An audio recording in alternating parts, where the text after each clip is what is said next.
Hello everybody and welcome! In this video I will show you how to pair your headphones Adidas RPD 01 with your Windows device. You have to start by open Settings, then click Add Bluetooth. Now click the first one line, and after that press and hold middle button for at least 4 seconds, until you can see that LED start flashing blue.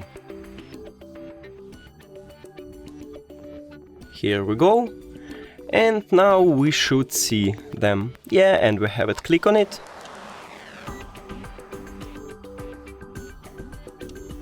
Done.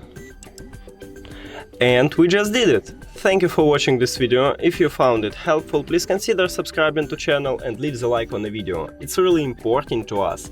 See you later!